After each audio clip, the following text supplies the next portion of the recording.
আজকের গুরুত্বপূর্ণ আঞ্চলিক সংবাদে সবাইকে জানাই স্বাগতম।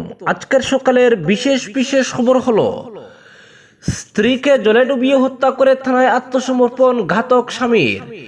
পারিবারিক অশান্তির জেরে নিজের স্ত্রীকে বলপূর্বক বাড়ির পুকুরে ডুবিয়ে নির্মমভাবে হত্যা করে থানায় আত্মসমর্পণ করল ঘাতক স্বামী। চাঞ্চল্যকর হত্যাকাণ্ডটি সংঘটিত হয়েছে নিলামবাজারে পার্শ্ববর্তী বগিরখোলা গ্রামে বুধবার কাকবুরে।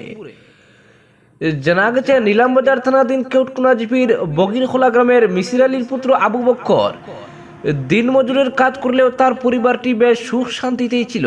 সর্বোচ্চ 15 বছর থেকে শুরু করে সর্বনিম্ন 2.5 বছর বয়সের 5টি সন্তান রয়েছে তাদের। তবে অভাবের তাড়নায় আবু বক্কর ও তার স্ত্রীর মধ্যে শেষ পর্যন্ত মনোবিবাদ শুরু হয় এবং কিছুদিন ধরে পরিবারে অশান্তি দেখা দেয়। প্রতিদিনের মতো মঙ্গলবার রাতে যথারীতি খাওয়া দাওয়ার পর পরিবারের সবাই শুয়ে পড়েন। স্বামী স্ত্রীর মধ্যে মনোবিবাদের জেরে শেষ পর্যন্ত মর্মান্তিক পরিণতি ঘটে। সন্তানরা ঘুমে থাকা অবস্থায় বাড়ির লোকেদের অগোচরে স্বামী আবু বক্কর বলপূর্বক ঘর থেকে টেনে নিয়ে তার স্ত্রী সিদ্দিকা বেগমকে বসতপুরের অদূরেই থাকা পুকুরের জলে ডুবিয়ে নির্মমভাবে হত্যা করে, তবে পালিয়ে না গিয়ে ভিজে কাপড় গায়ে সুজা থানায় উপস্থিত হয়ে পুলিশের কাছে আত্মসমর্পণ করে এবং স্ত্রীকে হত্যা করার ঘটনাটি খুলসা করে। তার বয়ান শুনতে পেয়ে তাৎক্ষণিকভাবে ঘাতক স্বামী আবু বক্করকে গ্রেফতার করে নিলামবাজার পুলিশ। ধৃতকে সঙ্গে নিয়ে ঘটনাস্থলে পৌঁছে গৃহবধূর নির্মম হত্যাকাণ্ডটির তদন্তে নামে পুলিশ। এদিন স্থানীয় ম্যাজিস্ট্রেটের উপস্থিতিতে প্রাথমিক তদন্তের পর গৃহবধূর মৃতদেহ উদ্ধার করে করিমগঞ্জের জেলা অসামরিক হাসপাতালের মর্গে পাঠিয়েছে পুলিশ। ঘটনার খবর ছড়িয়ে পড়লে ঘটনাস্থলে প্রচুর মানুষ জড়ো হন। স্বামীর হাতে 5 সন্তানের জননীর মর্মান্তিক হত্যাকাণ্ডের ঘটনাটি ঘিরে এলাকা জুড়ে তীব্র চাঞ্চল্য ছড়িয়ে পড়েছে। গৃহবধূ হত্যাকাণ্ডের ঘটনাটি নিয়ে তদন্ত অব্যাহত রেখেছে নিলামবাজার পুলিশ। ময়নাতদন্তের পর বিকেলে গৃহবধূ সিদ্দিকা বেগমের মৃতদেহ পরিবারের হাতে সমঝে দিয়েছে পুলিশ। অপরদিকে কমরুল হক স্কুল কাণ্ড, অভিযুক্তদের ধরতে 48 ঘন্টার সময়সীমা বেঁধে দিল এবিভিপি। পাথারকান্দিতে অমানবিকভাবে এক ছাত্রকে মারপিটের ঘটনায় বাকি 2 অভিযুক্ত শিক্ষককে গ্রেফতারের দাবিতে বুধবার করিমগঞ্জ জেলা আয়ুক্তকে স্মারকপত্র দিল অখিল ভারতীয় বিদ্যার্থী পরিষদের পাথারকান্দি শাখা। প্রদত্ত স্মারকপত্রে বিদ্যার্থী পরিষদের সদস্যরা এই ঘটনায় গভীর উদ্বেগ প্রকাশ করে সঠিক তদন্তক্রমে অভিযুক্ত বাকি 2 শিক্ষককে গ্রেফতারের দাবি জানান। এতে তারা উল্লেখ করেন, গত 19 জুলাই পাথারকান্দির কমরুল হক সিনিয়র সেকেন্ডারি স্কুলের 3 শিক্ষক কর্তৃক উচ্চতর মাধ্যমিক প্রথম বর্ষের এক ছাত্রকে বেধড়ক মারপিটের ঘটনার 6 দিন অতিক্রান্ত হবার পর অভিযুক্ত 3 শিক্ষকের মধ্যে 2 জন এখনো অধরা। অনতিবিলম্বে ঘটনার উচ্চ পর্যায়ের তদন্তের পাশাপাশি পরিষদ অভিযুক্ত বাকি 2 শিক্ষককে গ্রেফতার করতে 48 ঘন্টার সময় বেঁধে দেন। নির্ধারিত সময়ের মধ্যে পুলিশ অপরাধীদের ধরতে ব্যর্থ হলে এই ছাত্র সংগঠন গণতান্ত্রিক উপায়ে বৃহত্তর গণ আন্দোলনের দিকে পা বাড়াতে বাধ্য হবে বলে চরম হুঁশিয়ারি প্রদান করা হয় স্মারকপত্রে। অপরদিকে হাইলাকান্দিতে বেগরাতঙ্ক, গুজব বলল বন বিভাগ। হাইলাকান্দি জেলার অলইচূড়া লালাচন্দ্রপুর এলাকায় ইদানিং রাতের অন্ধকারে বাঘ ঘোরাঘুরি করতে বলে ফেসবুক সহ বিভিন্ন সামাজিক মাধ্যমে গুজব ছড়িয়ে পড়ায় সাধারণ মানুষের মধ্যে আতঙ্কের সৃষ্টি হয়েছে। যদিও হাইলাকান্দি জেলা বন বিভাগের পক্ষ থেকে অভয় দিয়ে বলা হয়েছে, এ পর্যন্ত জেলায় বাঘের বিচরণের কোনো ধরনের খবর নেই, এটা পুরোটাই গুজব। উল্লেখ্য, বিগত কয়েকদিন ধরে দেখতে বাঘের মতো একটি পশুর ছবি ফেসবুকে আপলোড করে একাংশ লোক সামাজিক মাধ্যমে রীতিমতো আতঙ্কের সৃষ্টি করেছে।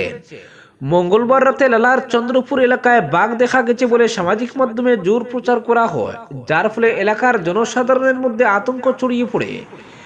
বিষয়টি হাইলাকান্দি জেলা বন বিভাগের দৃষ্টিগোচর হতেই বুধবার রাতে বন বিভাগের পক্ষ থেকে লালা কাটলিচূড়া ও রামনাথপুর থানায় চিঠি পাঠিয়ে পুরো ঘটনাকে গুজব বলে জানানো হয়েছে। জেলা বন বিভাগের পক্ষ থেকে থানার ওসিদের উদ্দেশ্যে লেখা পত্রে জানানো হয়েছে, ইদানিং অলইচূড়া লালাচন্দ্রপুর এলাকায় বাঘের ঘোরাঘুরির গুজব রয়েছে, কিন্তু হাইলাকান্দি জেলায় কখনোই কোনো বাঘের উপস্থিতি বন বিভাগের দৃষ্টিগোচরে আসেনি। যদিও বন বিভাগের আধিকারিক কর্মীরা জেলায় টহল দিচ্ছেন।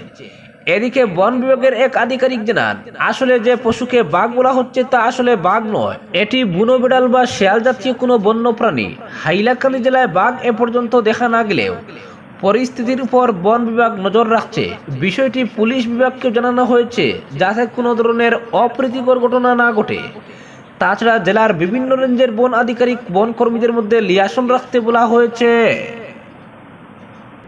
অপরদিকে শোকার্ত পরিবারের খোঁজ নিলেন বিধায়ক কৃষ্ণেন্দু। নিলামবাজারের বেড়াজালে মঙ্গলবার দুপুরে সংঘটিত ভয়াবহ যান দুর্ঘটনায় প্রাণ হারিয়েছেন মোট 6 জন। এদের সকলেই পাথারকান্দির বাসিন্দা। তাদের মধ্যে 5 জন চাঁদকিরার বাসিন্দা। এতে একই পরিবারের যুবক, তার শিশুপুত্র, স্ত্রী সহ বৃদ্ধা মা রয়েছেন। মারা গেছেন ওই যুবকের শাশুড়িও, তার বাড়ি কেউটিতে। অপর মৃত যুবক স্থানীয় অটো চালক। বুধবার সকাল পর্যন্ত প্রত্যেককে সমাধিস্থ করা হয়। এদিকে এমন মর্মান্তিক দুর্ঘটনার খবরে গভীর শোক ব্যক্ত করেছেন পাথারকান্দির বিধায়ক কৃষ্ণেন্দু পাল। তিনি গুয়াহাটিতে অবস্থান করলেও বুধবার সকালে তার প্রতিনিধিরা গিয়ে মৃতদের পরিবারের খোঁজ নেন। এদিন বিধায়কের পক্ষ থেকে এক প্রতিনিধি দল পৃথকভাবে মৃত অটো চালক রুহুল আলমের পিতা ও মৃত গুলজার হোসেনের পিতার সঙ্গে দেখা করে সমবেদনা জ্ঞাপন করার পাশাপাশি তাদের হাতে কিছু নগদ টাকা তুলে দেন।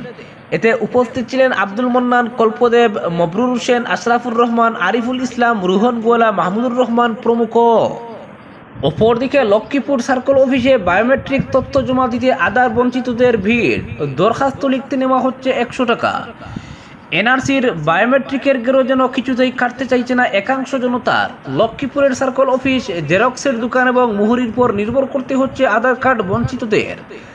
তারা শুধু চাইছে নথিপত্র জমা দেওয়ার পরই যেন আধার যন্ত্রণা থেকে মুক্তি পান। অনেকের চূড়ান্ত এনআরসি তালিকায় নাম রয়েছে, কিন্তু বায়োমেট্রিকের জন্য আধার কার্ড হচ্ছে না। তাদের আধার কার্ডের জন্য সোমবার থেকে 7 দিন সার্কেল অফিসে বায়োমেট্রিক নথিপত্র জমা দেওয়ার খবর চাউর হয়। এরপর থেকেই আধার কার্ড পাওয়ার তাগিদে ছোটাছুটি শুরু করেন আধার বঞ্চিতরা। কে কার আগে তথ্য জমা দেবেন সেই তাগিদেই সোমবার সকাল থেকে আধার বঞ্চিতরা ভিড় জমান সার্কেল অফিসে। পরে জমা দেওয়ার নিয়ম নীতি জেনে দরখাস্ত লেখার জন্য ভিড় জমান মুহুরির দুয়ারে। একইভাবে নথিপত্র ফটোকপি করানোর জন্য ভিড় জমান জেরক্সের দোকানে। জানা গেছে একটি দরখাস্ত লিখে দিতে মুহুরি নিচ্ছে 100 টাকা। আবার কোনো জেরক্সের দোকানে রয়েছে রেডিমেড দরখাস্তর সমতুল্য একটি ফর্ম, যে ফর্ম পূরণ করে দিলেই দরখাস্তর কাজ হয়ে যাচ্ছে। যারা ফর্ম পূরণ করতে পারছেন না, টাকার বিনিময়ে তারাও সম্পন্ন করছেন নথিপত্র জমা দেওয়ার প্রক্রিয়া। তাদের মধ্যে রয়েছেন এনআরসি চুটরাও।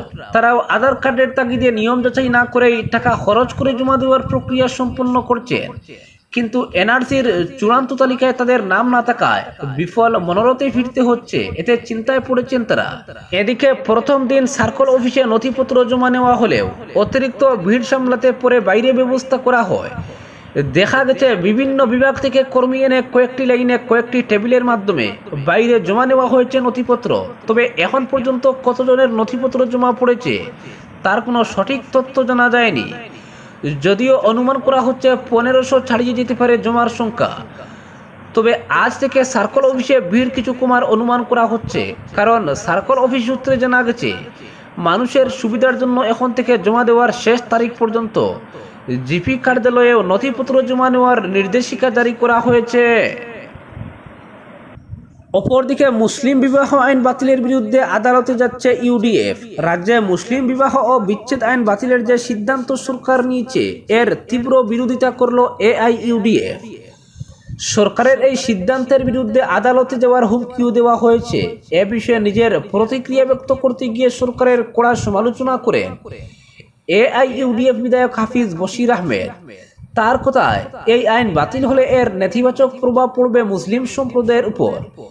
বুধবার তিনি স্পষ্ট বলেছেন, 1935 সালের মুসলিম বিবাহ ও বিচ্ছেদ আইন বাতিল করতে সরকার যে বিল আনছে এর বিরোধিতা করবে এআইইউডিএফ। তবে দল এই আইনের ধারা সংশোধন বা সংযোজনের বিরুদ্ধে নয়।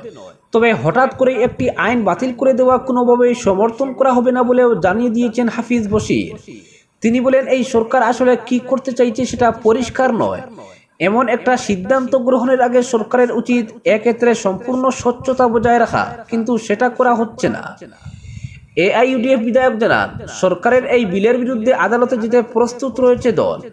প্রয়োজনে হাইকোর্ট ও সুপ্রিম কোর্টের দ্বারস্থ হওয়ার কথাও বলেছেন তিনি।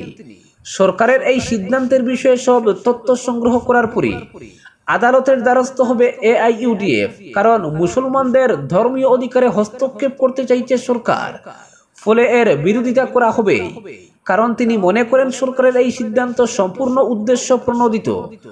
ভোটারদের মেরুকরণ ও আবেগকে কাজে লাগিয়ে নির্বাচনে জয়লাভ করার চেষ্টা করছে বিজেপি।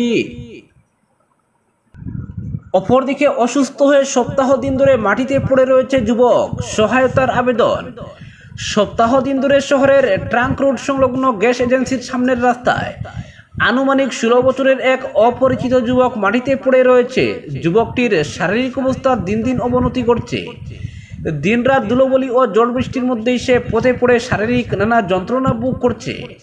শিলচর ইন্ডিয়ান সার্ভিসের কর্মী বাপ্পা পুরকায়স্থ যুবকটির প্রাণ বাঁচাতে নিজ সাধ্যমতো আপ্রাণ চেষ্টা করে যাচ্ছেন, কিন্তু একা যুবকটির জন্য কিছু করাটা বাপ্পা পুরকায়স্থর পক্ষে সম্ভবপর হচ্ছে না। যদি কোনো সংস্থা বা সংগঠন এগিয়ে এসে যুবকটির চিকিৎসা করান, তাহলে হয়তো তার প্রাণ বেঁচে যাবে বলে মনে করেন তিনি। যুবকটি বর্তমানে খাওয়া দাওয়া কিছুই করতে পারছে না নিজের শারীরিক যন্ত্রণার কথা বলতে। দিনরাত মাটিতে পড়ে চরম শারীরিক যন্ত্রণা ভোগ করছে অসহায় যুবকটি। তাকে চিকিৎসা করানোর পাশাপাশি যুবকটির প্রাণ রক্ষার্থে শিলচরের সংস্থা ও সংগঠন যারা এসব অসহায় মানুষের পাশে দাঁড়ান, তাদের এগিয়ে আসার আবেদন জানান বাপ্পা পুরকায়স্থ। আজকের বিশেষ সংবাদ এখানেই সমাপ্ত।